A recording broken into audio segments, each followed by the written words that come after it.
This week on Card Subject to Change, Nick and I are getting extreme. We're going to give you our thoughts on WWE's Extreme Rules pay-per-view. We've got the lowdown on the most extreme event of the year from the For Frequency's Sake podcast network. And just a reminder, you can subscribe to For Frequency's Sake for new episodes of The Educated Ignorance, The Data Lab, of course, Card Subject to Change, and other great podcast content. Now let me introduce my co-host, Nick. How you doing today? I'm feeling extreme.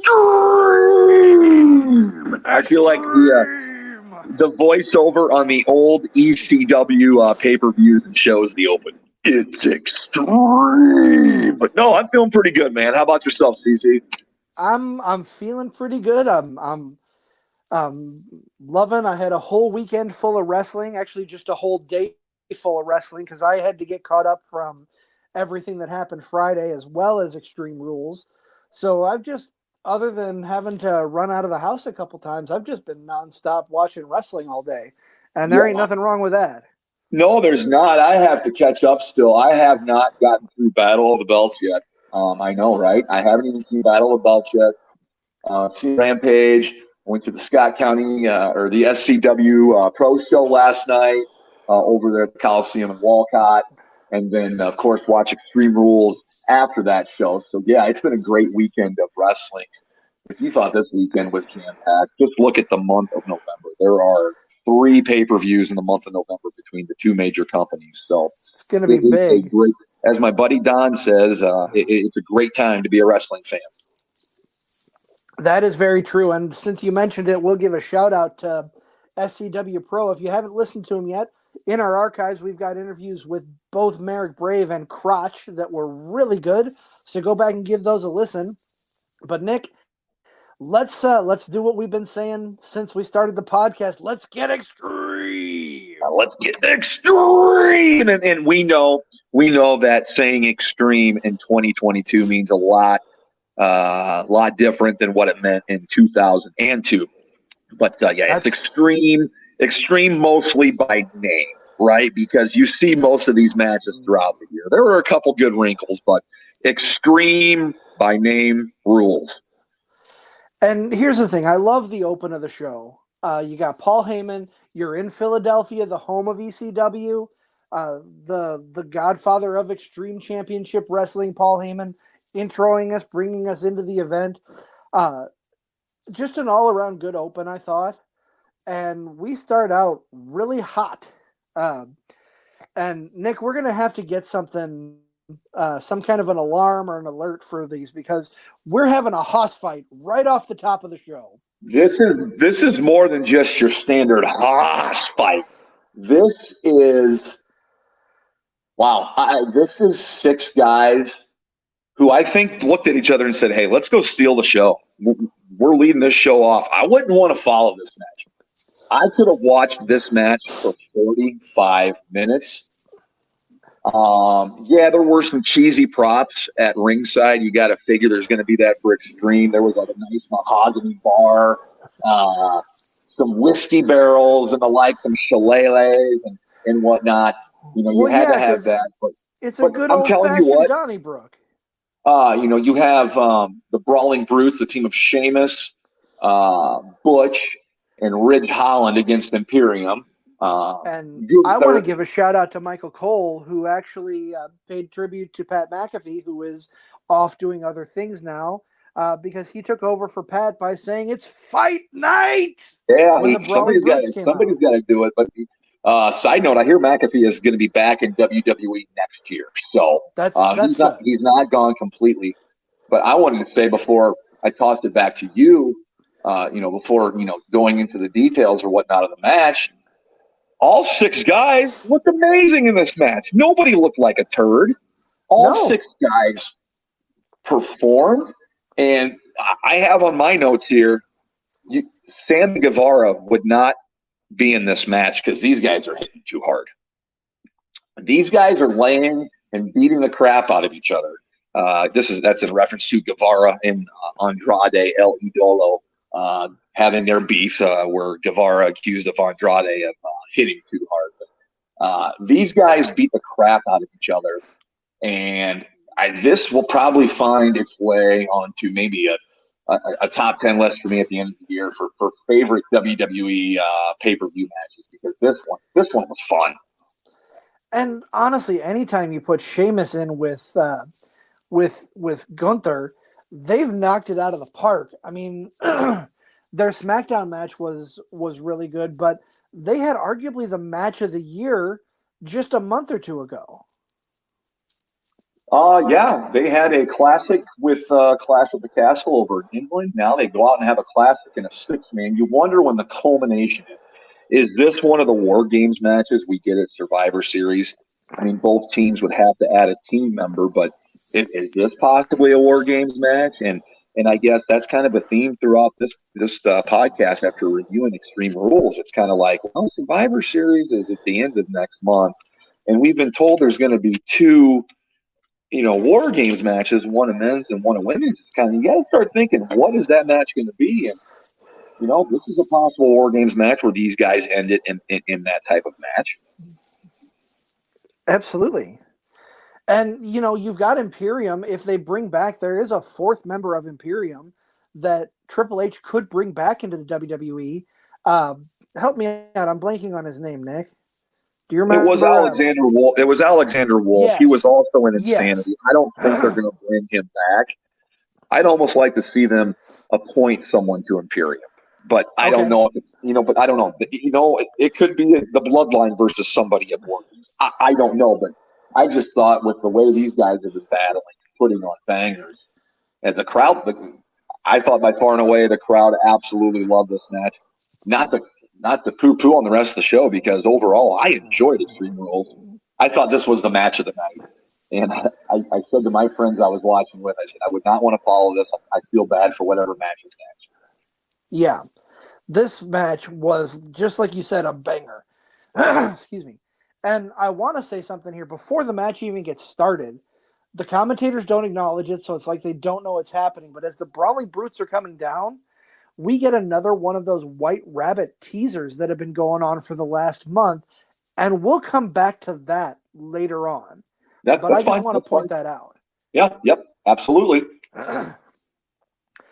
So looking through what I have written down here, Sheamus has already got the red chest from Friday Night SmackDown.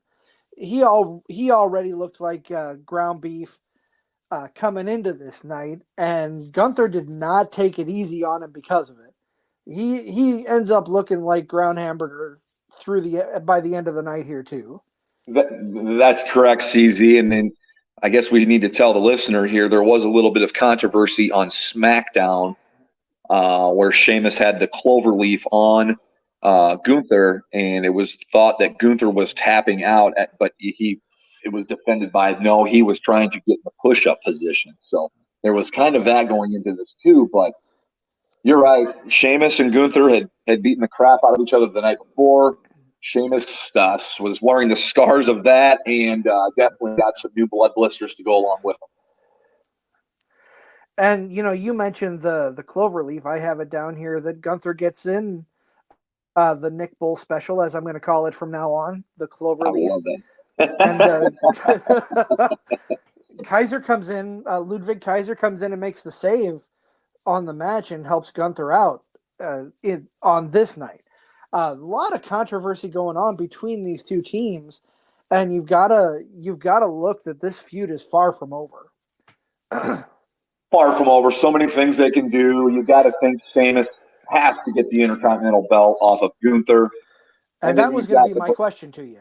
Right. At some point, I think that maybe ends it, which would then, take the IC belt off Gunther here sooner or later. And then you got to think Gunther's he's got to be getting close after this body transformation to be thrown into a main event title picture type of run. I could definitely see him being a contender for Roman, because right now Roman is lacking contenders. He's beaten pretty much everybody there is. Yeah, what they can do, I don't know what the plans are for Roman after the Logan Paul match, but I really hope in these next geez, we're early October here, still early October in my opinion. Yeah. We're this far away from the Royal Rumble. I would really like this year's Royal Rumble to be like, hey, any one of these 10 guys can win it, as opposed to when it's like, it's probably going to be one of these 5 guys. Would love for it to be a more wide open Rumble. You know what I mean? And I think Triple H, with having his hands on the product now, this was really the first pay-per-view of his own. Like I would, say SummerSlam he ran, but the whole White Rabbit thing has kind of been it's Triple H's big baby, right? He has nursed this thing along, and we'll get into that later. But I just think that the next few months are big months for WWE as we go into the new year. How many guys / gals are they able to build up so the Rumble is once again exciting and is wide open? Oh, I agree. I will caveat that a lot of people are expecting Cody Rhodes to return at the Rumble. That is about the right time frame for his pec injury to be healed. So you got to think that maybe Cody Rhodes is slated in that winning the Rumble slot, but I'd love to see it wide open where you don't know that for sure. Yeah, absolutely. I mean, God, everybody, he's the odds-on one. He's been gone for so long. It would have to be, almost a rehab miracle on his end for the timelines to match up. But hey, for him to come back and say somebody else wins and to have him not win, then there goes you got intrigue now. And then I'm guessing Elimination Chambers the next month between WrestleMania. That's like kind of your last chance to shore up a main event, right? Before Mania. Right. Man, we're going down some rabbit holes here, and we're still on the first match. Extreme Rules. Extreme Rules, interesting note, that's going to be held in Saudi Arabia next year as well. Interesting. So these next few months, I think, are very important months in the Triple H regime as we go into Royal Rumble. That's the next big show, right? You can say Survivor Series, but Survivor Series isn't treated like it used to be. And Royal Rumble officially gets WrestleMania season going. So, in my opinion, that's the next big show. I'm not saying Crown Jewel won't be good. I'm not saying Survivor Series won't be good. But Royal Rumble is the next knockdown, drag-out big one. And I think, this is the time they have to develop some guys and make the Royal Rumble even bigger, badder than ever. Yeah, definitely. I do want to, before we move on from this match here, we were talking about the Intercontinental title. That is the one title that has eluded Sheamus from being a Grand Slam champion. So do you see him taking it off of Gunther and not someone else? Because you've got to think that Triple H is eventually going to put that Intercontinental Championship on Sheamus and give him that Grand Slam title. We both kind of thought that would have happened at Clash at the Castle, right? But they threw us a curveball, and I love that. But I think eventually, yes. I think this is going to be great for both these factions, but I think in the end that Sheamus will be the one that takes the icing belt off. Yes, I do. And if putting on fantasy booking head, if I were booking that, I would honestly have him beat Gunther at the Saudi show at Crown Jewel, so that they can build for, if they are going to put those two teams in the War Games match, build for that. That's how I would book it. Oh, for sure. For sure, because the next show is Crown Jewel? Is that in 2 weeks or 3 weeks? 3 weeks, I believe. It's the first week in November. We've got one match for that show? Yeah, we've got Roman and Logan Paul. So they've got plenty of time to make plenty of matches. So, and then you got to think also, man, it's kind of exciting time. It's the quote-unquote season premiere of Monday Night Raw this Monday, where you have the DX reunion, where you have Gargano against Austin Theory. Two guys who weren't on this pay-per-view, by the way. And you've got Rollins challenging for the U.S. title, too. So correct. So there's a lot of moving parts there, plus what happened at the end of this show. Raw may be worth the 3 hours on Monday night. I think you are correct, and I'm looking forward to seeing how things pan out and where people fall into place here as we go into this next week and building towards Crown Jewel. And, following this match here, this was just an absolute barn burner. These guys were extremely brutal. You got to have something to kind of ease the tension from the brutality of this Donnybrook, as they call it. So we go backstage. The Miz, who is not slated to compete on the show, is backstage on the phone, allegedly with Maurice, and he gets into it with the Flyers mascot Gritty.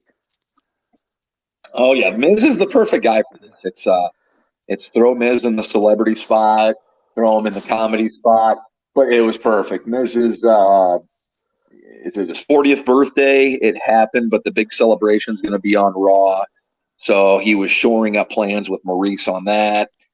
And then Gritty extended a Gritty-themed Extreme Rules t-shirt to Miz as a gift. And the Miz kind of threw it down and stomped on it and walked away. So Gritty, right then and there, was going to just started plotting his revenge on Miz for the show of lack of respect. And this was a fun little segment, and it's kind of the story of the night as far as the backstage goes. Yeah, it is, and I thought they did a good job.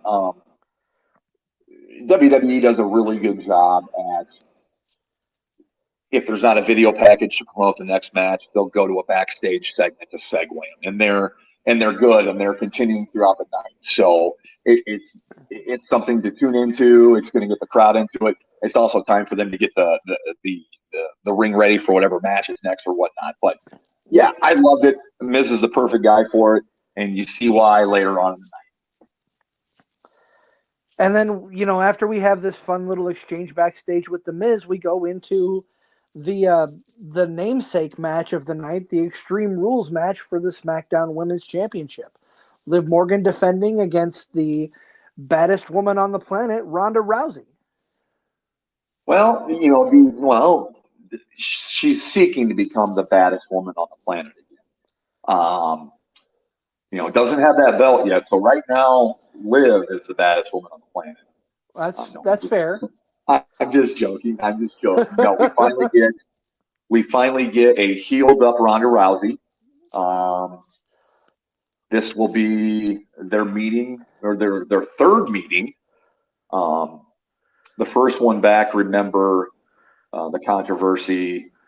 That was SummerSlam, was it not? No, it wasn't SummerSlam. It was what was the last pay-per-view for WWE? Anyways, where she was tapping out right when Ronda was getting pinned. And now we come to this, the championship match. Ronda gets her shot against Liv. And we're finally going to see what the champion is made of. And I want to say that it makes me chuckle every time I hear Ronda Rousey refer to her as Hooters Barbie.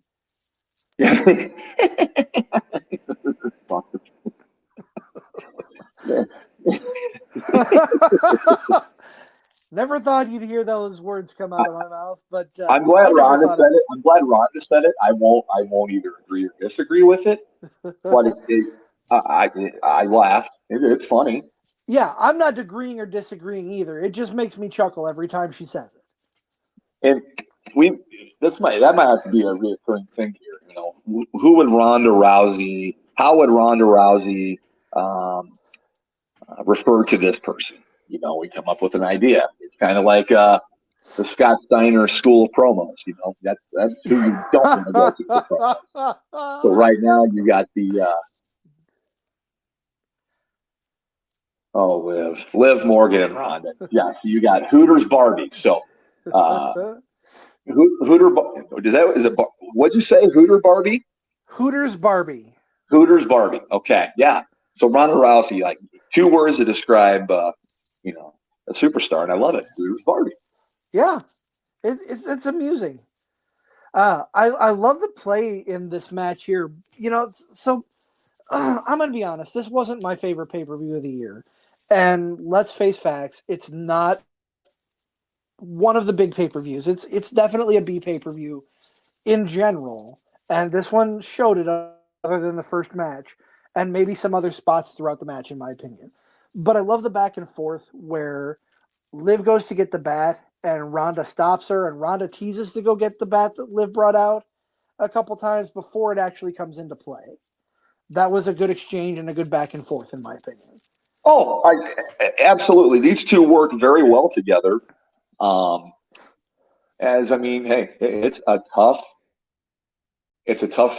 match once you think about Ronda has to make it look believable that this little 5'3", 120-pound blonde can throw her around. So that's something that Ronda's got to get used to, working with smaller, less quote unquote physically, intimidating talent. So I was watching the match from that standpoint of how Ronda would be able to work a long match with a smaller opponent, but still trying to make her look good in the process. And this match was probably as good as it was going to get between these two.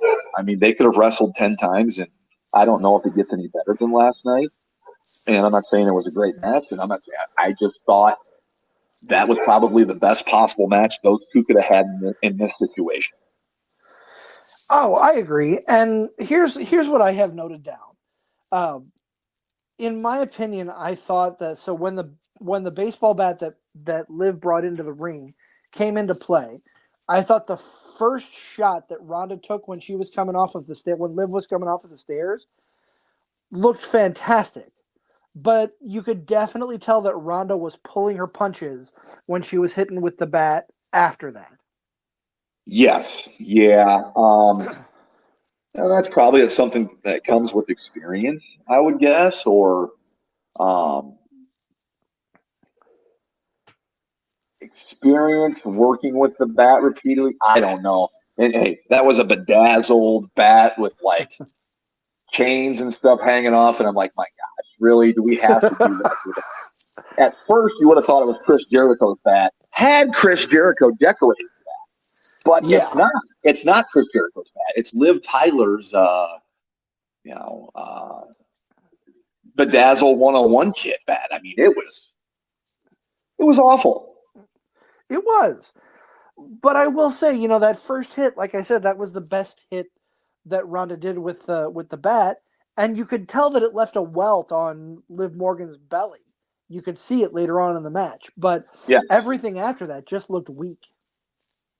And maybe that happened, and maybe Ronda in her head was like, I gotta lay off a little bit. And that's something that's a call that might have happened on the fly. That's something we need to think about as well. That's fair. But the match ends with Liv Morgan passing out. She doesn't tap out. She doesn't give up. She does not submit to Ronda Rousey, and we could say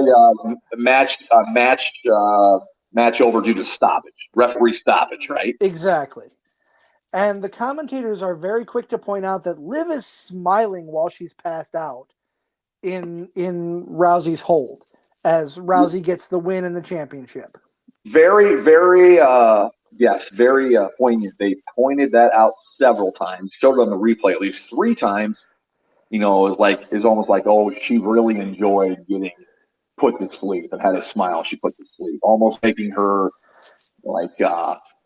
enjoying the pain, masochistic or whatever you want to sadist, whatever. That's the point they were trying to drive home, and my goodness, they did. So what's next? I think that's something that's going to lead into maybe something later that we haven't talked about yet. And then another reason to tune in on for the season premiere of Raw. For sure. So we are a third of the way through the card already. It's only a 6-match card. Let's take this opportunity to throw things over to Joe Winkle and promote one of our brethren in the For Frequency's Sake podcast network. Okay. Dan 4. Make sure you tune into For Frequency's Sake on Facebook, Twitter, YouTube, and Twitch each Sunday during the football season from 10 a.m. to 11:30 a.m. The boys from For Fantasy's Sake will be bringing the fire fantasy football takes, updating you on the week's rankings and injuries, and getting you ready for your fantasy football matchups each and every week. The show is interactive, so be sure to send your questions. You can find them at For Frequency's Sake on Facebook, at FFSQC on Twitter, or you can send them an email at forfantasysakeqc@gmail.com.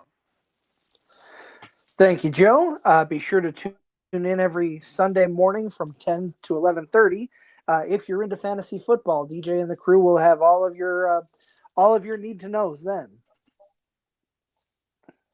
Absolutely, just another great podcast on the For Frequency's Sake podcast. I don't know if they're the most over podcast like ourselves, but they're definitely one of the people carrying the flag around here for Frequency's Sake network.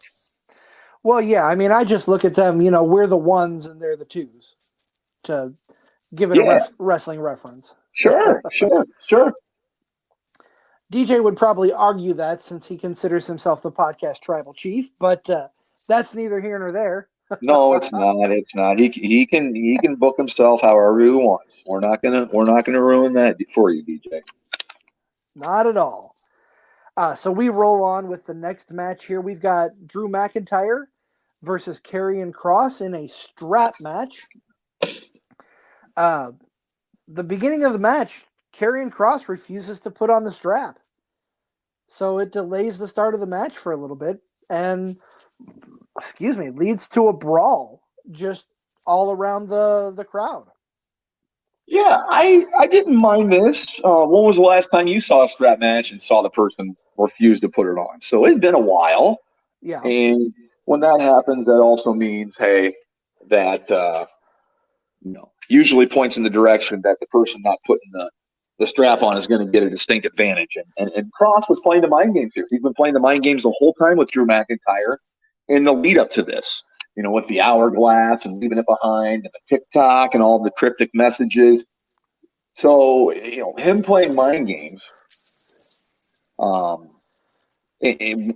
doing it right here in front of the ring, in front of Drew, obviously had an effect as, Killer Kross gained the upper hand for, pretty much the first third of the match. Yeah.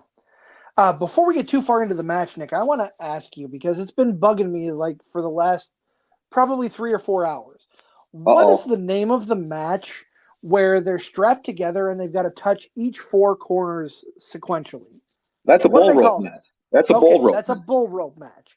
Yes, it's been bugging me because I couldn't think, because I was trying to think how they distinguished the two, because for all intents and purposes, they're very similar in their. They are, and trust me, that's funny you bring this up. Had this conversation last night with a friend. I'm like, okay, strap match, right, coming up. Okay, we're not touching the 4 corners. No, that's the bull. Yep. So I thought the same thing. I'm like, do they have to touch all 4 corners? And I'm like, nope, that's the bull rope match that usually has a cowbell attached to it, right? So yeah, but there have been. If you remember the Caribbean strap match back in the day between Savio Vega and Stone Cold, they had to touch all 4 corners. So there are, I guess, various different strap matches. This one was, I guess, described up front as having, the attached at the wrist. But yeah, Kross plays the mind games and doesn't put it on. And, we don't even have a match yet. I don't know, how long was that beatdown for? 4 or 5 minutes before Kross puts the strap on and they ring the bell? Well, I don't even think it was Kross putting the strap on, but yeah, it was about 5 minutes. I think it got forced on him by the referee. No, I thought it was Drew that put it on, but you may be right. Oh, you're right. It is after the beatdown. You're right. So Kross had the advantage throughout that whole exchange before the match until Drew comes back and throws him into the ring, puts the strap on his arm, and then the match starts. Correct. You're right. And, this had a lot of back and forth. I love the interaction with Scarlett distractions that help put Karrion Kross in control of the match, and he just goes to work on Drew's shoulder throughout the whole thing. Yeah, these are, you could compare the chemistry between these two and between Sheamus and Gunther. These guys seem to have it figured out between the both of them. I don't know if they've, worked very limited. I'm sure they're both pros. But I thought Drew might have been my MVP of the night. Aside from that first match, just because he got his butt kicked in this match. I'm not saying Kross didn't, but McIntyre took a beating like a pro. He definitely did. And seriously, these guys could be wrestling a year from now, and I would still be interested, just because I like both people involved, their move skills, what they can do on the mic promo wise, and of course, you always get the awesome Killer Kross entrance with Scarlett with Scarlett. So, yeah, I love this program. I hope these guys continue, and I'm sure they're not done fighting. I'm almost certain these two will be on the card in Saudi Arabia, right? For sure. I mean, with the way the match ended, especially, you've got Scarlett coming in and just dousing Drew McIntyre with mace. Towards the end of the match, I want to make reference to. Listen, CZ, that wasn't just mace. That was police grade mace. Michael Cole could not have told us that enough. It's police grade mace. Get help! We need help out here. Michael Cole, I love him to death. I do too. Okay. I'm gonna go down a rabbit hole. Michael Cole. The one thing that I don't love, and he doesn't do it anymore as often, is he would always say the word vintage for everyone on the roster. It made me love and hate him because it became his catchphrase for a long time. But one thing that I did love, Michael Cole called one of Kross's moves the Doomsday Saito. The reason I point this out, I don't know if you remember this, Nick, but it was called that for a while when Kross was in NXT, and then they stopped calling it the Doomsday Saito for some reason. They just would refer to it as him hitting a Saito. And I don't know why that is. I think having that name fits Kross and that move. They go together, in my opinion. And I didn't understand why they stopped putting those two together, the name and the move. I'm not sure either. We never got an explanation, but there was also a lot of things Vince would do one week and not do the next, right? So I don't know. That's a good question. Maybe that's something that'll answer itself in the next few weeks. But yeah, this is not a Caribbean strap match. This is just your standard fair strap match. And it lived up to the expectations. I mean, like I said earlier, the pay-per-view as a whole was kind of lackluster in my opinion, just overall. But this match for a strap match, something we don't see often. All the other match types, like you said, they get spread out throughout the year. When was the last time we saw a strap match? It's been a while. A strap match of this variation where we weren't touching the corners. I got to think it's been a while. A few years. I mean, I'm just talking about WWE-wise. It has to have been a few years. So, yeah. It's the Extreme Rules pay-per-view. Every match has got to have something. And I thought this was pretty good for these two guys. Everything they do with the straps, believable. I mean, these guys had a TLC match. It wouldn't probably be as good as you would think, as good as this match. So this match suited them perfectly. Yeah, they went out there, and I thought, I don't know the match times. I did not write the match times down last night. I just kept the show rolling. I thought this match probably was the longest outside of the I Quit match. Yes, and we'll talk about that later. Yeah. I'm just trying to think. So these guys went out there, and there really wasn't a lot of downtime, you would say, in this match. Where both guys were out. and, trying to recover. So credit to these guys. I thought this match, this was my second favorite match of the night. I can agree with that. I really my second favorite match of the night. I think I'm liking the show better than you did. I thought for just 6 matches and this show coming in at 3 hours, I thought they did an excellent job. No match. Oh, no. I'm just saying. Oh, no. I understand. But from my standpoint, like for 6 matches, all right, you're told ahead of time, there's only 6 matches, no other surprise matches. And this thing's going to be 3 hours. And you're like, oh my God, each match is going to be 30 minutes. But even the matches that were longer didn't seem that long because with the strap match, the 2 guys were beating the crap out of each other the whole time. And then with the I Quit match, the constant suspense of the microphone in the face, right? So the long matches didn't even seem that long. I honestly thought that 5 out of the 6 matches were well paced and went as long as they should have. Absolutely. I have one problem time-wise with one match, and we'll get there. Okay. Oh, absolutely. I'm sorry to jump the gun there, but yeah. No. I know what you mean by this isn't a big show, but I was expecting a B, and I didn't study for the test, and I walked out with a B+. That's kind of how I felt about this show. And I went into it. I had a couple people tell me that it was one person, to quote MJF, said it was mid. Another person said it was mediocre. So my expectations were a little lower. And, I didn't think the match was terrible, or the show was terrible.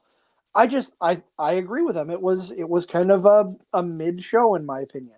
But at the same time, it's also not one of the bigger shows of the year. Right. So they're not going to pull out all the stops. No. But they did pull out a big one later. Yeah, a really big one. So after Cross and McIntyre, we go backstage. We see The Miz on his phone again. And Gritty is right behind him. And Miz just lays Gritty out. I mean, I can understand. I know this is wrong. But anytime I see like an adult, whether it's scripted or not, take out anger on a mascot, I just laugh because just the optics are funny. Absolutely, and Miz does a great job. I'm not condoning, human on mascot violence by any means. But man, when it does happen, I can't help but laugh. We at Card Subject to Change definitely do not want you to go out and beat up on your favorite mascot. but we're also at Card Subject to Change support the wardrobe choices of one Scarlett ringside. Oh, 100%. I knew you'd be behind that one. I'm not even going to put a survey. I'm not even going to have you sign a petition because I know you're behind. Yeah, for sure am. But no, I had written down here for this match, some different spots with the strap. It wasn't just choking the guy out and hanging him over the rope. They would wrap the strap around the pole and use that strap's leverage to run. I know Killer Cross ran, or Karrion Kross ran McIntyre's shoulder into that pole several times doing that. So It wasn't just a ho-hum, hey, let's hit all the regular spots with a strap match. It was good. It wasn't boring, and I liked it. We got to see Karrion Kross for an extended amount of time in the ring, and I thought he looked phenomenal. Oh, he does. He is a great athlete, and there is nothing but big things in his future. He's gonna be a top player before you know it. I mean, he already kind of is. I think he is in the top. I think he's in the title picture at Mania. I'm going to say that right now. That would be awesome. I'm not saying. I have a feeling. They brought this guy. That was Triple H's first person he went out and got back after Triple H assumed control. After he assumed control, I believe Karrion and Scarlett were the first people that he got back to come back to WWE. So they were the first surprise. Obviously, Triple H obviously Triple H sees the world in him. So I expect big plans for him in 2023 for sure. That's one guy. Geez, I'm booking all our shows for the end of the year and stuff, but that's one guy I'm really looking at in 2023 and possibly at WrestleMania, the headline one of those nights. Yeah, that would be really good. But I think in order to do that, in my opinion, we've got to find a way to split the belts off of Roman. Give one to somebody else. Yeah, and I think that's something they may address at Royal Rumble, or I hope they address. Something has got to give here. But that's neither here nor there, but I love where you went. That's something we probably could talk about for 90 minutes in itself. How are we going to get the belts off Roman? Or get one of them off of him. But, yeah, I totally agree with you. This was, the fourth match of the show? Third match of the show. Third match. We're halfway through now. We're halfway through, and pacing of the show was really good. I thought, I had something on here we didn't touch on earlier, and it's no big deal, but they announced at the beginning of the pay-per-view, the two shot on camera of Cole and Graves, that they would be broadcasting the rest of the premium live events for the remainder of this year. So, for those of you who haven't heard, they had a kind of a shakeup as far as the commentary teams. You've got Michael Cole teaming with Wade Barrett on SmackDown. Corey Graves is staying on Monday Night Raw with Kevin Phillips. Is it Phelps? Phillips? What's his last name? I believe it's Phelps. Phillips. And then you've got Vic Joseph staying on NXT, and the legendary five-time WCW champion Booker T coming back to the commentary table on NXT with Vic Joseph, which I'm excited for. I hope he's King Booker when he comes back. I'm really excited for the commentary teams. I mean, losing the one I am so terrible with names tonight. Who was doing commentary on Raw up until this week? Oh, geez. Was it Jimmy Smith? Yes. I mean, I don't wish ill on anybody, so I'm sorry to see him lose his job because he is gone from WWE. But I think the new commentary lineup is a solid one. I think Triple H is making a good call with putting people where they are. And you're also addressing a huge loss with Pat McAfee. So you're replacing you're moving some parts around, but you're also in the process losing McAfee. But he is rumored to be back next year at some point. So, yeah, I guess we've got our quote-unquote fall lineup of announcers. But, yeah, that shakeup was this week. And that was announced. I was just saying with Cole and Graves, I thought did an excellent job with this show. And I thought that's maybe part of the reason why I like the show a lot more than maybe it should have been like. They were, especially Cole. I thought Cole, this was some of his best work. Yeah. He was great. He wasn't too over the top. And they just play well off of each other. They do. And these guys, I'm not the biggest Corey Graves fan, but him and Cole together is good. And as long as they're together and they're calling these matches, I'm fine with it. Yeah. So the next match up on the card is the Raw Women's title match, the ladder match between Bayley and Bianca Belair. I'm going to be honest with you, Nick. Watching this match, and maybe I'll feel different if I watch it back, but it just felt like the same ladder match you see every time you see a ladder match. Yeah, I know what you mean. Yeah, this was a tough one. I was looking forward to this match a lot. I thought the match kind of underwhelmed, but at the same time, there was times I'm like, man, I hope it's over soon because, man, both ladies had put on a good show, and those ladder matches are dangerous, right? Every match is dangerous, but you're really heightening the stakes with the ladder. So when I say that, I'm like, I just winced every time, and Bayley's a pro, but that shot that she took at the end to the mouth, Yeah. That was kind of scary, but I liked the match. I didn't probably like it as much as I was looking forward to it, but I liked it. It was good. You had the run-in from damage control. You're building. I just got a feeling like Bianca is on that John Cena run right now. Where and when I say it's like any other ladder match that you see, I'm not trying to downgrade Bianca and Bayley. They did an excellent job with what they had. The match was solid, and there were a couple of unique spots in there. Like, I don't remember ever seeing anyone take a ladder apart, like take off the support structures and put the ladder into two pieces. Yeah, I'm like, what is she doing? But at the same time, it was genius. So just little things. It was good. It was a good match.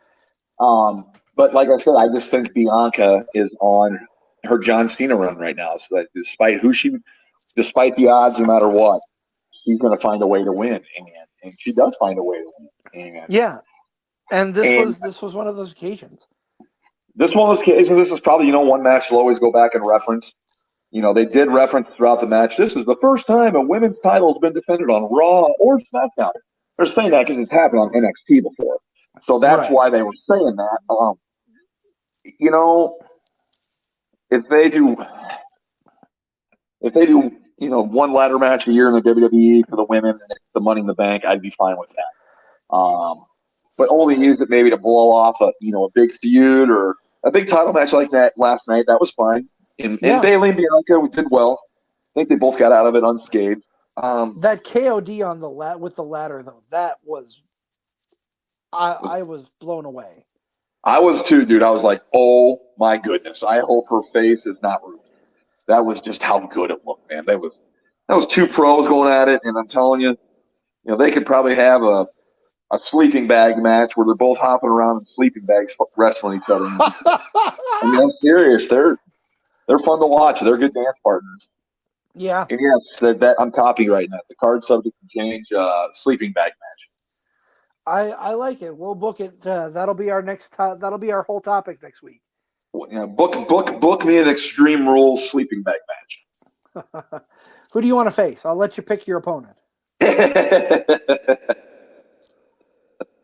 But no, I mean, I'm serious when I say that, but joking at the same time. But yeah, they're good dance partners. They are, and Bayley's so good. And Bianca just looks like $1 million. It was a fun match, and I'm just happy they're both appear to be safe after it. Yeah, that's the best part of it all is that you saw a little blood around Bayley's mouth, but they both mostly seem to come out of it unscathed. Sure.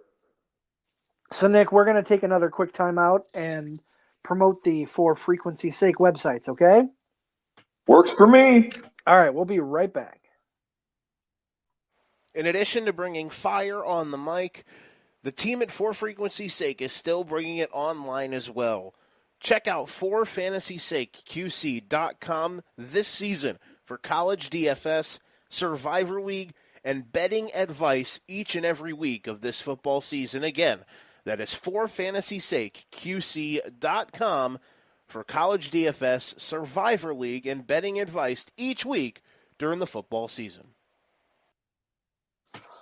Thank you very much, Joe the Show Winkle. Always appreciate your good promo work. After the Bayley and Bianca match, we get the Raw preview. We've already touched on that. The only thing I'll add that we didn't really talk about is that this is the 25th anniversary of DX. And that's what they're hyping up for tomorrow night. As we record this tomorrow night on Raw. I wonder if Daddy Ass will be on the show. Well, he wasn't in the graphic. I wonder if they've done a little agreement and he maybe appears via satellite or something. That would be cool. That would be. I would enjoy that quite a bit. Because you've got everybody else there. You've got the road. You've got Road Dogg. The crowd's gonna hijack that, right? When they don't see Billy Gunn. Yeah. They're gonna start chanting, "Oh, scissor me, daddy," or something like that. So I don't know. WWE probably wants to avoid something like that. Maybe having them appear via satellite, maybe that's kind of the olive branch being extended. Who knows? That's what I'm hoping for.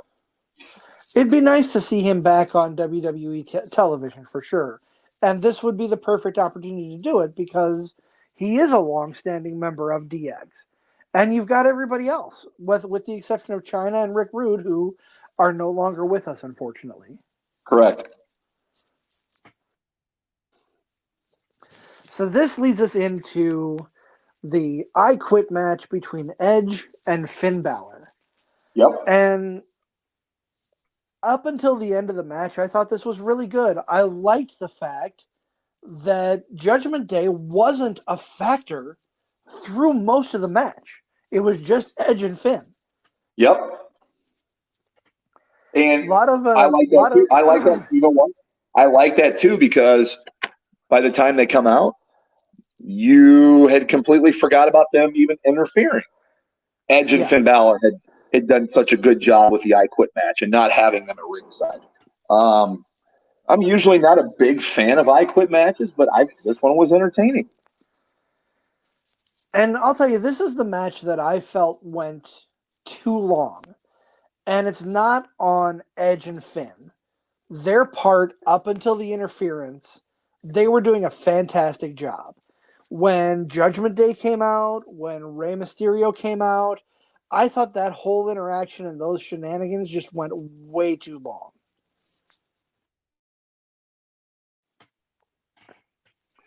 Yeah, they did. They could have cleaned that up a little bit. I agree.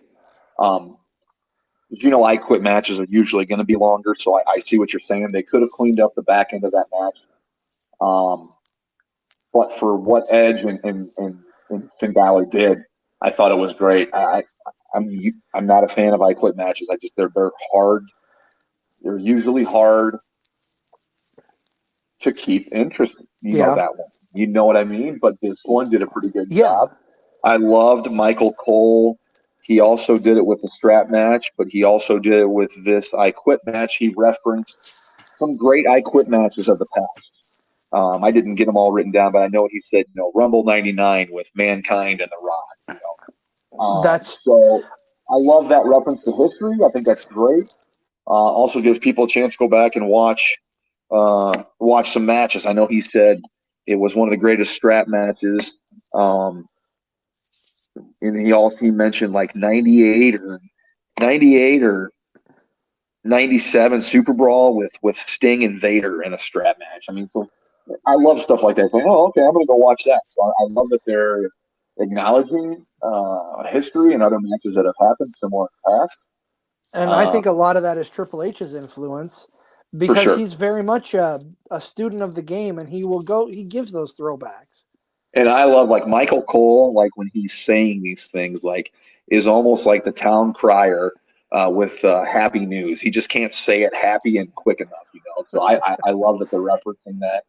I was a little thrown off by the Finn Balor dominatrix mask. I thought maybe that was Rhea's mask that she wears with her get up, and like Finn found and said, "Hey, can I wear this?" But yeah, a little weird with that mask. That's kind of what I thought. Like, hey, can I wear your mask?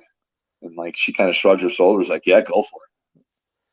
Yeah, and the one thing I did like about the end is you got Beth Phoenix coming in. You really needed that female to come in and counter Rhea. So I'm hoping that leads to Beth Phoenix being back for a while so that they have that female role on the opposite side to counter Rhea Ripley in Judgment Day.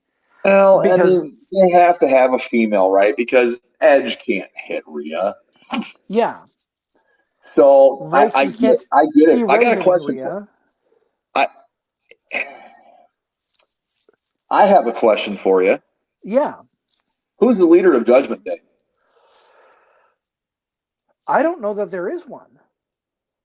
It's really hard to pinpoint. I mean, you want to say your brain wants to go to Finn Balor, but you look at their interactions, they really don't have a leader.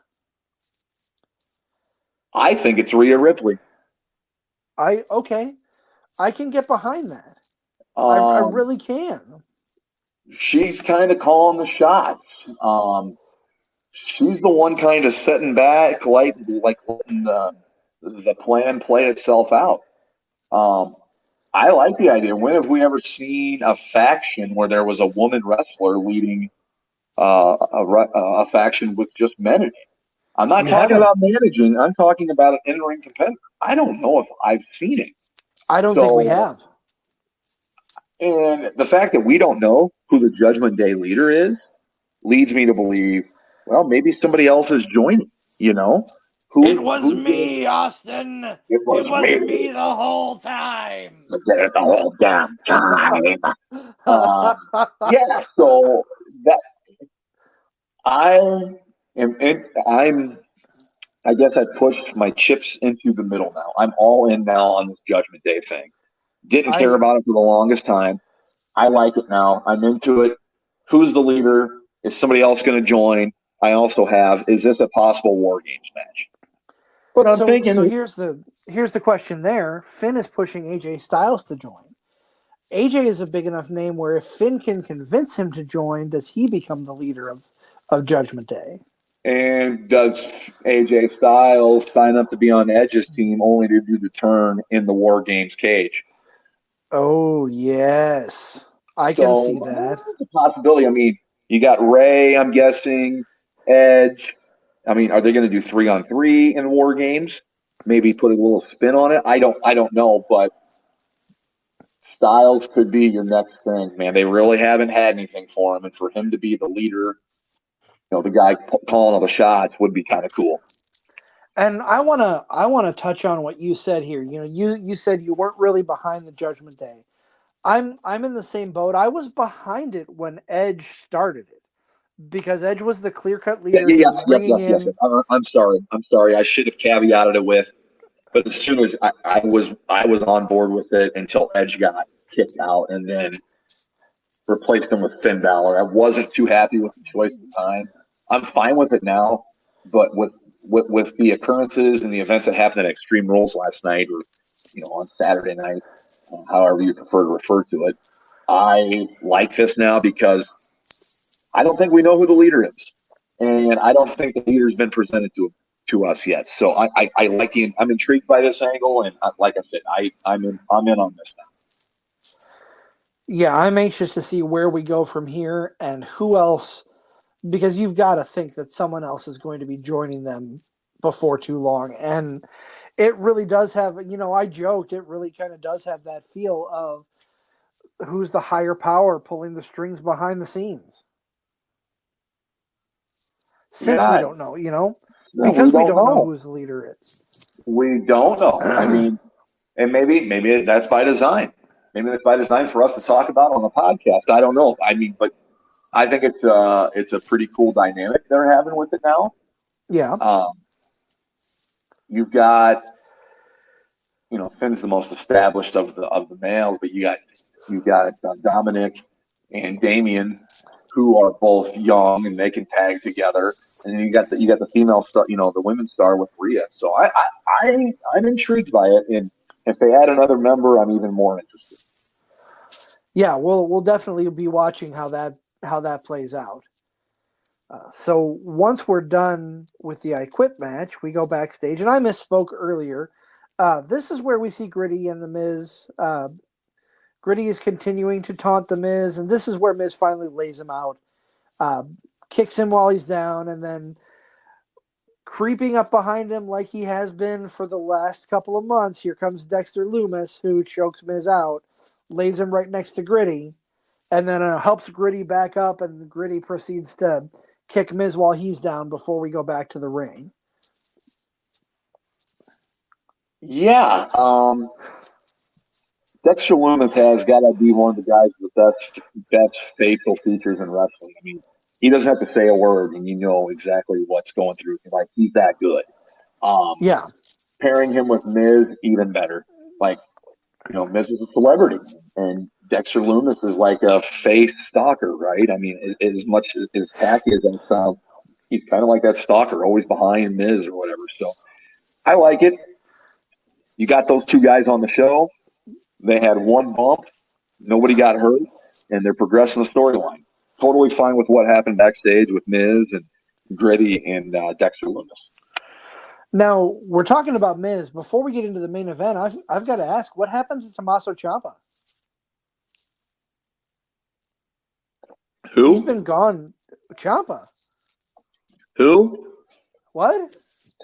Dude, isn't he on a milk carton? I mean, he was coming out with the Miz for the longest time, and you're right. He's done a disappearance. I don't know if he's getting repackaged. I don't know if he's getting repackaged now under the Triple H regime. I would love to see him come back with his "No One Will Survive" music and attitude. Right. So maybe that's what we're looking at, but he's been noticeably absent for weeks. Oh, I wonder if he's going to be part of this. Oh, I don't know. Will he be a part of NXT? Maybe he's going to be back down on NXT. Who knows? I hope not. I hope he stays up on the roster, and maybe he had this show off or something. Maybe they just didn't want to use him this show and gave him the show off or something. But yeah, it's a good question. Something to keep our eyes on. Yeah, it'll be interesting to see how he pops back up because of how long he's been hanging around with the Miz over the last few months. Correct. But yeah, very noticeable by his absence in the last few weeks, in my opinion. Unless he's going to pop out of a cake at Miz's birthday party or something and surprise us all. I don't know.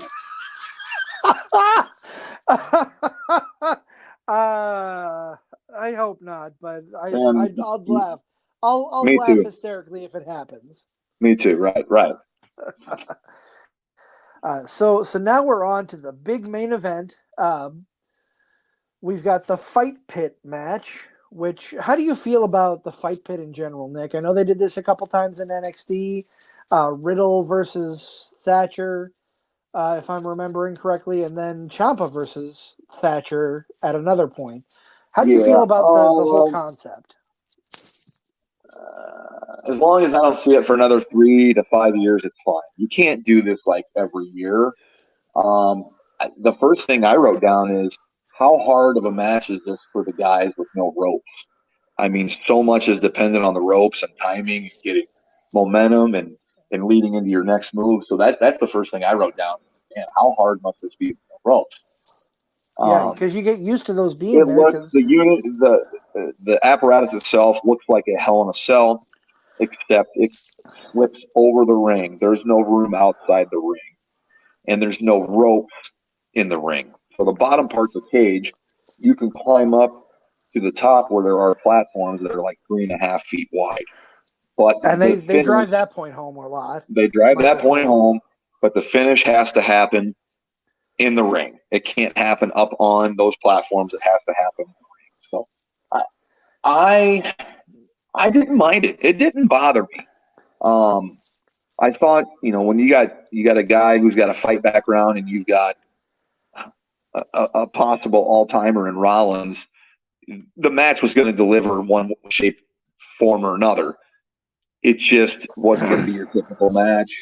And no, I was open to the concept, and I think it's okay. This match was fine. I enjoyed the match.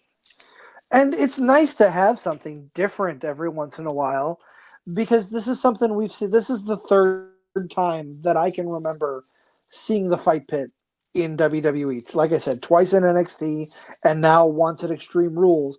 So it has that uniqueness value to it. It has that we don't see this every pay-per-view, every other pay-per-view kind of feel to it. No, yeah, it's kind of a big fight feel, and it was good. I really enjoyed the match. I kind of, I had a feeling that's, the result would be what it would be. Yeah. Just because Rollins already has that win over him, so Riddle's got to get it back to set up the possible trilogy, the third one, right? Right. That's the question I had for you is, when are they going to fight for the third time? Is it in Saudi Arabia, or do they wait until Survivor Series? I think they got to do this one in Saudi, right? I would think so. And if it were me, I would honestly, because we want to see him in the title picture, I'd have to give the win to Rollins in Saudi, but I don't know. I'm up in the air on that because we're pushing Riddle to the moon. I don't know. I had a conversation with a friend of mine who isn't too big on Riddle, and thinks one of the main reasons he's over, which I can to an extent agree with this, is because of his extracurricular activities with illicit materials. Yeah, that's part of it. I mean, Randy put him over real big, correct, though. correct. Riddle would not be as big as he is without Randy Orton. No, he wouldn't be. But Riddle's probably the baddest dude on the roster outside of Lesnar. I wouldn't want to meet him in a dark alley. Exactly. So I don't mind them pushing him. I mean, he's legit. He's good at the character, and I don't know, that part really doesn't bother me. And he has kind of taken the ball and run on Raw when there haven't been a lot of healthy faces around. Remember Cody? That's very true. That's supposed to be Cody, and then Roman Reigns isn't on there most of the time. So, Rollins and Riddle have kind of carried that show. I did like at the beginning of the show. They really have. And I think they've done a good job of it. Right. I mean, Rollins can do a great job doing anything, carrying anything. He's, we've had the conversation multiple times comparing him to Shawn Michaels, and he's got to be in contention to be right up there with Shawn as one of the greatest of all time, in my opinion. Correct. And he's still so young and has so much more to give. Right. And now, what's the third match going to be, and how do you book that? Because, it's been a while since Rollins has been in the title picture. And you've got to look at the tension that they've built between the two and how personal it's gotten. I mean, obviously I would assume they're not on that high of an animosity level with each other, but the what they've presented to us on the air, the personal baggage that just keeps getting dragged out between the two of them. You've got to think this is definitely not over, and what's next for these two? Yeah, that's a good question. I kind of thought in the back of my head, that Riddle would have had the gold by now, and Rollins would be, chasing him. But I don't know. I say it's been a while since Rollins has been in the title picture, and it has. But you also got to look at it like this. Rollins is such a good worker, and he's so over. I mean, you heard it in the crowd last night. He's the heel, but the crowd's echoing back his entrance music, okay? Yeah. He really doesn't need the title right now. No. I'd like to see it on him being, he's the hometown boy, SCW and all that. I'd love to see him as a champion again, but he is so over, he don't need it. But and I would like for him to be the one to beat Roman, because Seth also beat Lesnar. Yes, that is a fantastic point. And in a perfect world, he has not technically had a main event match at WrestleMania. You can make the argument for, what was it, WrestleMania 30, the heist of the century, or was it 31? It was 31. Yeah, 31. You can make that argument, but no, he has not ever been in the main event at WrestleMania. So in a perfect world, this is the time to book him towards that main event of WrestleMania. Give him that main event. We talked off air. I'd like to, in a perfect world, I'd love to see Cody come back at the Rumble, win the Rumble, face Rollins for the title at Mania. But that may be a little too soon for Cody to come back. We'll see how that plays out. But in my opinion, this is the time to put Rollins in that main event at WrestleMania coming up next year. I would like Rollins to be champion when Cody returns. Yes. Because Cody's got 3 wins over him, right? For sure. And that would be that would pick up right where they left off. Right. And it would give Cody a reason to go back after Rollins, because you've got to think, without the title being there, their matches for now are over. They had their trilogy. Cody beat him 3-0. So you've got to think that's over. They can't wrestle again until one of them has the belt. Which exactly. I think it should be Seth. I think Seth should have the belt and be this cocky champion, and then that's when you bring back Cody. And Seth knows, man, I haven't beat this guy. I can't beat this guy. And then you build that. And that's an old wrestling trope where you have the heel champion with the face chasing. That's something for sure. And for any wrestler. You could end it how you want. You could end it how you want, but that's how I would do it. Yeah, I completely agree with you there. Some of the notes that I have, I did like that Baby Steiner, a.k.a. Braun Breaker, was in the front row watching the match. That was a nice nod to NXT. What did you think of Rollins? Wasn't Nikita Lyons? She was on the show earlier. They referenced her in the too. Yep. She was. So a couple of good nods to NXT. And you've got to think that NXT is on its way back up after the 2.0 era now is coming to a close. I did not watch last week. Didn't have an opportunity. I may go back tomorrow since I have a day off and watch last week sometime in the afternoon. I'm not sure. But nice little throwback to NXT with Braun Breaker being there. Nick, I got to ask you as we go back towards the match itself, what did you think of Rollins' ring gear? Oh, I loved it. Right away. I knew, I'm like, I don't think that's a singlet. I think it's a zip-up thing, but man, that was pretty cool. RVD, man, it was sweet. It was spot on too. And I don't know if you saw the back of it, but I thought there was a nice nod to Stone Cold with the skull on the back and the chains. Seth Rollins around the skull. Yes, I thought that was cool too. Rollins always is top notch for ring gear. Like he's always like ahead of the game, and it's like, oh yeah, that is pretty badass, you know? Yeah, I love anytime Rollins comes out with some kind of special gear. You know it's going to be awesome. The match itself. Give me your thoughts. What did you think about the match? What did you think about the concept? What did you think of the fight? The fight cage. So honestly, I don't have an issue with the fight pit. I think it's a unique concept. I wish that you have the opportunity for a lot more high spots on that platform up at the top that they didn't do. So I kind of have a love-hate relationship with this match as far as that goes, because they're both capable of high spot matches or high spots in a match. So you gotta factor that in. I was really hoping to see a few more, but didn't happen. Neither here nor there.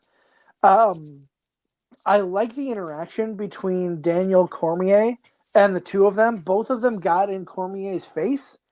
Yes. Pushed him around a little bit, and he just had nothing. He was having none of that. Yeah, he laid the law down, and I thought that was good. And I thought once they got warned, they didn't revisit it again. I thought that was good. An old trope would be to keep abusing that, pushing the limits, right? But I'm glad they didn't. You talk about the lack of spots from the top, and I get it because the finish of the match, I winced with the way that Riddle landed off of that platform. For sure, and I'm not a mark for high spots. It was done. It was done about as safe as possible, but that was just like a basic. I don't know what you would call that move, but it got the job done. But yeah, you're right. Like I was kind of worried for a little bit. Like, what are these guys going to do up here? But man, I'm glad they went the route they did. I agree. Like I said, I'm not a mark for high spots. I like when there's high spots in a match. I think they add an element to it, but at the same time, they're overdone. Everybody has a high spot that they can pull off in the match, and everybody has to hit that high spot. I mean, you look at other cage matches, like you look at the War Games cage in NXT and the Undisputed Era. Adam Cole, how many bumps did he take off the top of the cage? Would I have liked to see a couple more bumps from the top of the fight pit? Sure. But they didn't need it. Right. No, I got you, man. I got you. I did like, Rollins got the buckle bomb up in the steel cage at the top of up in the corner. That was nice. the RKO onto the platform up at the top. I think Seth Rollins hit the pedigree at one point.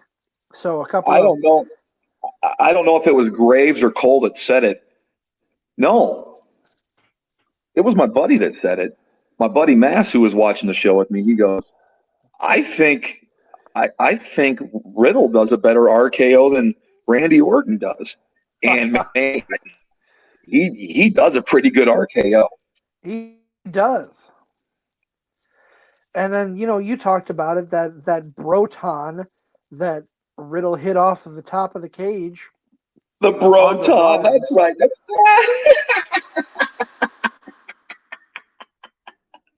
The Broton, I love it. I forgot about it. That's what Michael Cole called it. So I'm. Oh, I know. I love it, dude. I love it. Some of it, every one of his moves is bro something. You've got the bro Derek, I know the floating bro, the bro Derek. That one gets me every time. The bro Derek is my favorite. Bro Derek. Oh, dude, you're right. The Broton. That's right. That's what the move is called. My bad. Thanks for I mean, ultimately, it didn't end with that Broton. Rollins tapped to the triangle, even though he fought as hard as he could to get out of it, which I thought was really good. I thought the end of the match was as good as it could be, because you've got Riddle putting on the triangle choke, you've got Rollins trying to powerbomb his way out of it, and Riddle just not letting go.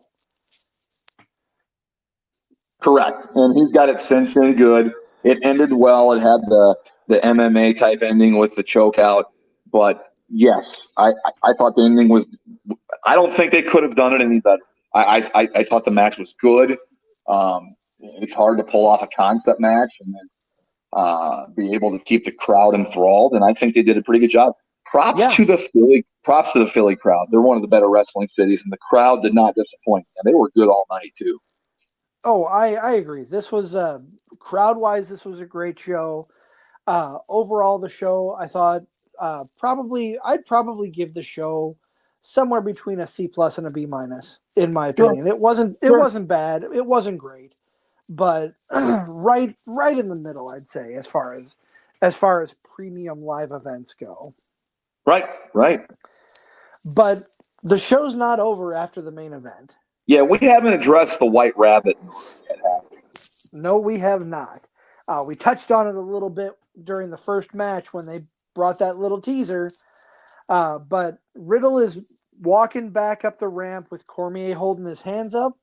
The lights go out, and the crowd goes absolutely bonkers.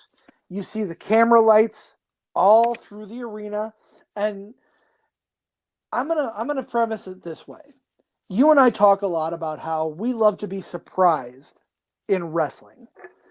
At the same time, I love when they tease something and they give us exactly what we want. And this is one of those instances. Yeah, and the way they teased this was pretty unique. Yeah, I got to give them the nod of the hat to this, tip of the hat, because this was totally like a grassroots thing. This started on house shows and during commercial breaks. Yeah. And then I love the fact that the WWE just totally ignored all the clues that were going on in the background and the QR codes. I love how they just don't even know, they just ignore it, Yeah, and nobody mentions it. And one of my favorite things was getting online and, I don't want to sit and decipher that stuff, but I like when somebody else sits down and figures it out for me. Yep. And all the clues matched up. It was great. I really couldn't hear what happened before he came out. There was music playing and he was talking, and I couldn't hear what he was saying. I didn't really catch what he was saying either. I'll be honest with you. And I'm going to go back and rewatch at least the end. When the lights go out, you hear Michael Cole a couple times saying, "Are we still on the air? Are we still on the air? What's going on?" I love that. But let's just rip the Band-Aid off, and the big reveal. No spoilers because it's already happened. the Eater of Worlds, the Fiend, Bray Wyatt, the White Rabbit, has come home to the WWE. He had a new mask on. A lot of people are saying that the way he walked in through that door was a tribute to Brody Lee, and I can see that. There's a picture online that compares the two side by side. Yep, I've heard that too. But the way that it came about, so the lights are out. We go through different parts of the arena and see different real-life versions of the Firefly Funhouse characters. Correct. You see the burnt Fiend mask on the desk, and Michael Cole just flips his shit when they show that. He does. It's like the first time he's ever seen like Roadkill or something. He just totally flips out. That popped me the most when you see the burnt Fiend mask, and Michael Cole is just freaking out. But then in comes the Lantern, in comes Bray with this new mask on. I love the mask. Didn't get an extremely good look at it because he took it off relatively quickly. Yeah, I wrote down, I like the mask too. I don't know what it's from, but I like the mask. And then he just slowly pulls it off, and here's Bray Wyatt with the Lantern, and the pop from the crowd is huge. This moment made this go from, in my opinion, from a C+ pay-per-view. I'm going to skip over the B- and I'm going to give it a B. Yeah. This ending moment brought the pay-per-view from just, okay, it's a pay-per-view, to holy shit. Even though you knew it was coming. It had that moment, but guess what? Everybody thought it was going to happen sooner, right? Like, yeah. I bet a lot of people thought something was going to happen during that match. Yeah, I'm glad that it didn't. I thought it would have taken away from the match itself. Correct. I don't think they could have done this any better. No, they did a really good job. And we've always said, WWE production is top notch. But man, the teasers and how they did it, I mean, it's cool. I can't wait to go back and watch the whole Bray Wyatt thing at the end again. I know it wasn't very long, but man, they teased it for so long, they delivered, and man, they got you wanting more, because now what? Now what's going to happen? There's rumors that he's recruiting people actively to join a group. Who are those people? It's going to be fun to see. And here's the big question. Where is Bray Wyatt going to show up? Is he going to be on Raw, or is he going to be on SmackDown? I think he can show up wherever he wants, right? I agree. Which makes the intrigue even more the better. And you've got to wonder how WWE is going to play it out. Are they going to have him on Raw tomorrow? Is he going to make a big return speech or something? Season premiere. You got to think maybe he hijacks the show at some point, or maybe the thought of him hijacking the show is enough for people to tune in to see what he does. So it's a win-win for WWE, because guess what? WWE is getting talked about, and it's not for a bad reason. They did something right. They brought somebody back. They did it the right way. Now, how are they going to book him? And I've got all the confidence in the world that they're going to book him right, and they're going to do things right this time. And here's the thing. I asked what show he's going to end up on. What do you think about this? What if the possibility of him showing up on Raw and hijacking the show is enough to get viewers to tune in, but he doesn't show up? He waits until SmackDown. Right. Oh, I could totally see that happening. Like, to me, it'd be great if he shows up tomorrow night, but I think there's enough going on that I think there's so much going on tomorrow night that if and when, like, say he does show up, it's going to be just like on Sunday night. Or just like at Extreme Rules on Saturday night, Crowd's going to lose it, and we're going to have another moment again. So, yeah, I'm looking forward to Monday night, I'll tell you that much. And I'm anxious to see who he's going to be presented as. Because obviously they threw back to his Eater of Worlds cult leader gimmick. They threw back to the Firefly Funhouse. So you've got to wonder if he's evolving himself into something even different, because that's something he's always been fantastic at. Yeah, we're going to see now what he can do. It seems like all the other previous gimmicks and the Funhouse people, I don't know how that's going to evolve or what happens, but, is he going to start a group? Who's going to be in that group? And how is that going to shape the landscape of the championship run here as we approach the end of the year and, head into Rumble and Mania? So real exciting time. And they did it at a perfect time with the season premiere of Raw being on Monday night. Yeah. You couldn't have picked a better time, with the exception of having him show up and interrupting a title match with Roman. But I don't think it would have come across as well as it did last night. Yeah, I mean, say he would have interrupted. Say they, they debut him, in Saudi against Logan, during the Logan Paul Roman Reigns match. It wouldn't have had the same effect as it did last night. So doing it last night was perfect. Now I just hope that the run and how they book him is done as well as the promos and the teases leading up to it work. I agree, and I'm so excited to see where things go. We'll talk about that as they progress for sure. Nick, next week we're going back in our time machine. We've got an interesting one. We are going back to 1990 and talking about Saturday night's main event from October of 1990. Yeah. Hey, we had an open date for October. We've had a couple interviews recently. Let's jump into the card subject to change. Time machine, like you said, yeah, we're going to go do a Saturday night's main event. If you want to follow along and review it ahead of time and tune in to listen to what we have to say, it's Saturday night's main event from September 18th of 1990 is when it was taped, but it aired on October 13th, 1990. So we're going to go back in the time machine, 30-some years, 32 years, and we're going to talk about Saturday night's main event. I can't wait. It's going to be fun. I'm excited, and we've got the rest of October is going to be fun. We're going to be talking about Halloween Havoc. We're staying in the 90s, going back to Halloween Havoc 97, follow up to last month's Fall Brawl 97. And then to close out October, we're going to put on our fantasy booking hats as far as what we have scheduled right now. We're going to talk about what a Survivor Series would look like between AEW and WWE, just to give you a couple teasers of what's coming up. Yeah, October is packed, and we've also got November and December booked as well.